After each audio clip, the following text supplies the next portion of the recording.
अगर ईरान ने पूरी ताकत से जवाब दिया तो क्या मशरिक़ वुस्ता में ऐसी जंग छिड़ जाएगी जिसके शोले पूरी दुनिया को अपनी लपेट में लेंगे। क्या अमेरिका और इसके इत्तेहादी यानी अमेरिका और इसके अलायंस एक नए महाज के लिए मशरिक़ वुस्ता में तैयार हैं? और आखिर ईरान ने क्यों ऐलान कर दिया है कि तेहरान पर हर हमले का जवाब पहले से कहीं ज्यादा सख्त होगा। नाजरीन, मशरिक़ वुस्ता में कशीदगी एक बार फिर खतरनाक हद तक बढ़ चुकी है। ईरान और अमेरिका के दरमियान जारी महाजाराई अब सिर्फ बयानात तक महदूद नहीं रही, बल्कि मिसाइल, ड्रोन हमलों और फौजी कार्रवाइयों की शक्ल अख्तियार करती जा रही है। ईरान ने वाज़े अल्फाज में ऐलान किया है कि तेहरान और इसकी सरजमीन पर होने वाले हर हमले का भरपूर और ताकतवर जवाब दिया जाएगा। ईरानी क़यादत का कहना है कि वो किसी भी दबाव में आने वाली नहीं, और अगर अमेरिका या इसके इत्तेहादियों ने मजीद कार्रवाइयां की तो ईरान पहले से ज्यादा शिद्दत के साथ, पहले से ज्यादा मजबूती के साथ ईरान जवाब देगा। इसी दौरान इस्लामी इनकलाबी गार्ड्स यानी IRGC ने ऐसे वीडियोस जारी किए हैं जिनमें दावा किया गया है कि उर्दुन में मौजूद एक अमेरिकी फौजी अड्डे को मिसाइल हमलों का निशाना बनाया गया। ईरान का मौकफ है कि यह कार्रवाई अमेरिकी हमलों के जवाब में की गई है। दूसरी जानिब जॉर्डन का कहना है कि उसने अपनी फजाई हुदूद में दाखिल होने वाले तमाम बैलिस्टिक मिसाइलों को तबाह कर दिया। अमेरिकी सदर डोनाल्ड ट्रंप ने भी सख्त लहजा अख्तियार करते हुए खबरदार किया है कि ईरान और इसके हिमायत याफ्ता ग्रुपों को मजीद कार्रवाइयों की सूरत में सख्त जवाब दिया जाएगा। वॉशिंगटन इस वक्त इराक, शाम और दीगर इलाकों में ईरान से वाबस्ता ग्रुपों के खिलाफ मजीद फौजी इक़दामात पर गौर कर रहा है, और दूसरी तरफ ईरान के अंदर भी सूरत हाल कशीदा है। मगरबी आज़रबाईजान के सरहदी इलाके में एक मिसाइल गिरने की इत्तला मिली है। अगरचे हुक्काम के मुताबिक इसमें कोई जानी नुकसान नहीं हुआ है। दूसरी जानिब इजराइल ने दावा किया है कि लबनान में ईरान के हिमायत याफ्ता हिजबुल्लाह ने एक इजरायली फौजी गाड़ी को ड्रोन हमले का निशाना बनाया है। और सिर्फ यही नहीं, यमन में हूसी मुजाहिदीन ने भी सऊदी अरब के तेल के मराकिज और बाबुल मुंदब के करीब सऊदी मफादात से वाबस्ता बहरी जहाजों पर हमलों का सिलसिला तेज कर दिया है। इसके जवाब में अमेरिका और सऊदी अरब ने इराक में ईरान नवाज ग्रुपों के खिलाफ मुश्तरका फजाई कार्रवाई की है, जिनमें मुताद्दिद जंगजुओं की हलाकत की इत्तलात हैं।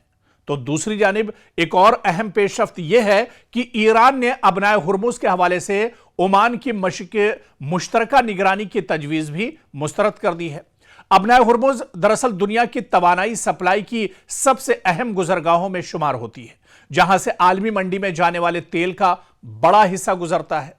अगर यही कशीदगी मजीद बढ़ी या बहरी आमदोरफ्त मुतासिर हुई तो इसके असरात सिर्फ मशरिक़ वुस्ता तक महदूद नहीं रहेंगे, बल्कि पूरी दुनिया की मईशत, तेल की कीमत और आलमी तिजारत पर भी इसके असरात पड़ सकते हैं। अब सबसे बड़ा सवाल यही है कि क्या ईरान वाकई अपनी धमकी पर अमल करते हुए मजीद बड़े हमले करेगा? क्या अमेरिका भी मुकम्मल फौजी कार्रवाई की तरफ बढ़ेगा, या फिर सिफारती कोशिशें इस बहरान को एक बड़ी जंग में तब्दील होने से रोक सकेंगी? फिलहाल इतना जरूर कहा जा सकता है कि मशरिक़ वुस्ता एक इंतहाई नाजुक मरहले में दाखिल हो चुका है। हर नया हमला, हर नया बयान और हर नई फौजी कार्रवाई इस खित्ते को एक ऐसी जंग के मजीद करीब ले जा रही है जिसके असरात पूरी दुनिया दरअसल अब महसूस कर रही है या फिर आने वाले दिनों में महसूस करेगी। इसीलिए आने वाले चंद दिन न सिर्फ ईरान और अमेरिका बल्कि पूरी दुनिया के लिए इंतहाई फैसलाकुन साबित हो सकते हैं। एक बार फिर ईरान ने दुनिया को चौंका दिया है। जी हां, जब इससे पहले मुश्तरका हमला हुआ था, इजराइल और अमेरिका ने ईरान पर हमला किया था, उस वक्त भी आपको याद होगा कि ईरान ने दुनिया को चौंका दिया था। या उससे पहले, थोड़ा सा और पहले जाइए, जब इजराइल ने अकेले हमला किया था तेहरान पर, उस वक्त भी ईंट का जवाब पत्थर से ईरान ने दिया था। और अब जब मशरिक़ वुस्ता में अमेरिका और ईरान के दरमियान ठनी हुई है तो एक बार फिर ईरान ने दुनिया को चौंका दिया है। ईरान ने दरअसल ओमान की वो तजवीज भी मुस्तरद कर दी है जिसके तहत अबनाए हुर्मुज की मुश्तरका निगरानी की बात की जा रही थी। तेहरान ने साफ अल्फाज में कह दिया कि अबनाए हुर्मुज पर इख्तियार किसी के साथ तकसीम नहीं होगा। अब ईरान ने अपनी अलग तजवीज पेश कर दी है जिसे कई मुबस्सिरीन तेहरान की बड़ी सिफारती कामयाबी करार दे रहे हैं। सवाल यह कि आखिर ईरान ने यह पेशकश क्यों ठुकरा दी, अबनाए हुर्मुज इतना अहम क्यों है और इस फैसले से अमेरिका या फिर खलीजी ममालिक और पूरी दुनिया पर क्या कुछ असर पड़ सकता है। दरअसल इसे तफसील से समझना होगा, क्योंकि ईरान के नायब वजीर खारजा काजिम गरीब आबादी ने सरकारी नशियाती इदारे से गुफ्तगू करते हुए कहा कि ओमान की तजवीज़ में ईरान के बुनियादी खदशात को दूर नहीं किया गया था। खास तौर पर अबनाए हुर्मुज पर कंट्रोल और खुद मुख्तारी के मामले पर तेहरान मुतमईन नहीं था, इसीलिए उसने इस तजवीज़ को सिरे से ही मुस्तरद करते हुए अपना मुतबादिल मंसूबा भी पेश कर दिया है। और यह पेशरफ्त एक ऐसे वक्त में सामने आई है जब खित्ते में अमेरिका और ईरान के दरमियान कशीदगी मुसलसल बरकरार है और अबनाए हुर्मुज आलमी सियासत का सबसे हसास समंदरी रास्ता बन चुका है। अब सवाल यह है कि अबनाए हुर्मुज आखिर इतना अहम क्यों है। इसकी वजह यह है कि दुनिया के समंदरी रास्ते से होने वाली तेल की बड़ी मिकदार इसी तंग आबी गुजरगाह से गुजरती है। खलीजी ममालिक का खाम तेल और कुदरती गैस बड़ी हद तक इसी रास्ते से आलमी मंडियों तक पहुंचती है।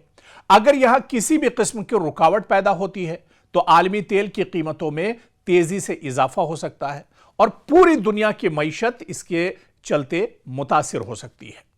उधर ईरान का मौकफ यह है कि अबनाए हुर्मुज उसकी कौमी सलामती से बराह रास्त जुड़ी हुई है। तेहरान नहीं चाहता है कि किसी मुश्तरका इंतजाम या बैनुल अक़वामी निगरानी के जरिए उसके इख्तियारात महदूद किए जाएं। इसीलिए ईरान ने ओमान की तजवीज़ को नाकाफी करार देते हुए अपना नया खाका पेश किया है, अपना नया जो उसका प्लान है वो तैयार किया है।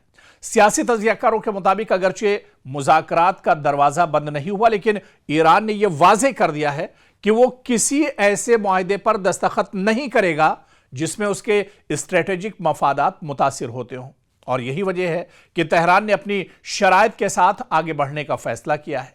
तो कुछ जानकार इस पेशरफ्त को ईरान की सिफारती मजबूती के तौर पर देख रहे हैं, क्योंकि ईरान ने दबाव के बावजूद अपनी बुनियादी पोजीशन तब्दील नहीं की।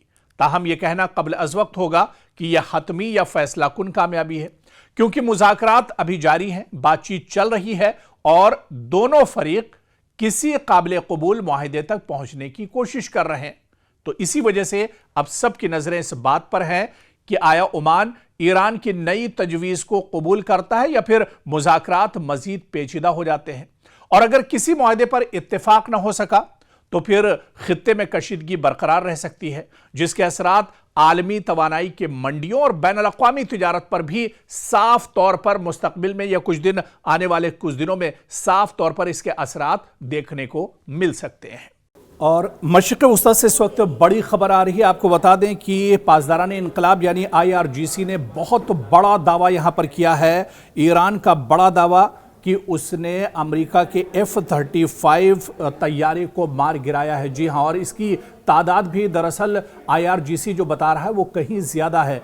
कुछ दावों में कहा जा रहा है कि 5 F-35 तैयारे IRGC ने मार गिराए हैं अमेरिका के, और कुछ में दावा इससे भी ज़्यादा का किया जा रहा है। हालांकि अमेरिका अभी इन दावों को झुटला रहा है, लेकिन बड़ी खबर इस वक्त जो आ रही कि IRGC ने यह बड़ा दावा किया है कि अमेरिका के F-35 तैयारों को मार गिराया गया है। ये दरअसल जो दावा अमेरिका ईरान की तरफ से किया जा रहा है या IRGC की तरफ से किया जा रहा है, ये दरअसल जॉर्डन में हालिया दिनों जो हमले ईरान की तरफ से हुए हैं या फिर बहरीन में जो हमले हुए, इनको लेकर दरअसल यह दावा IRGC की तरफ से किया गया है। और IRGC का यह कहना है कि उसने बहरीन और जॉर्डन में अमेरिका के F-35 तैयारों को मार गिराया है, जिसकी तादाद एक रिपोर्ट के मुताबिक 12 भी बताई जाती है, एक रिपोर्ट में इसे 5 भी बताया गया है। तो अभी जो सही तादाद है वो तो नहीं पता चल रही, लेकिन क्योंकि IRGC ने खुद इसका दावा किया, तेहरान ने खुद इसका दावा किया है, इस वजह से इस खबर में सच्चाई भी हो सकती है। क्योंकि अमेरिका दरअसल इस तरह की खबरें छुपाता है, अमेरिका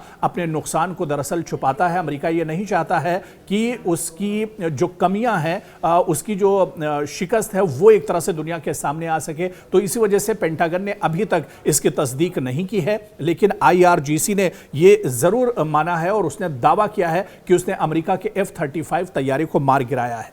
तो आप देखिए कि मशरिक़ वस्ता में कशीदगी एक बार फिर खतरनाक मोड़ पर पहुंचती हुई दिखाई दे रही है। ईरान के पासदारान इनकलाब यानी IRGC ने दावा किया है कि उसने अमेरिका का जदीद तरीन F-35 स्टील्थ जंगी तैयारा मार गिराया है। और आप ये मानकर चलिए कि अगर ये दावा दुरुस्त साबित होता है तो ये न सिर्फ अमरीकी फ़ज़ाई ताकत के लिए बहुत बड़ा धचका है, बल्कि खित्ते की सिक्योरिटी सूरत हाल पर भी गहरे असरात इससे मुरतब हो सकते हैं। लेकिन असल सवाल यह है कि क्या इस दावे की कोई आज़ादाना तस्दीक हुई है, क्योंकि पेंटागन ने अभी तक इस पर माना नहीं है, पेंटागन ने अभी इसकी तस्दीक नहीं की है। लेकिन IRGC ने यह कहा है कि F-35 दुनिया के जदीद तरीन स्टेल्थ लड़ाका तैयारों में शुमार होता है, जिसे रडार से बचने, जदीद सेंसर और इंतहाई जदीद हथियारों की सलाहियत हासिल है। इसी वजह से इसे मार गिराने का कोई भी दावा आलमी सतह पर दरअसल गैर मामूली अहमियत रखता है, क्योंकि ये बहुत लेटेस्ट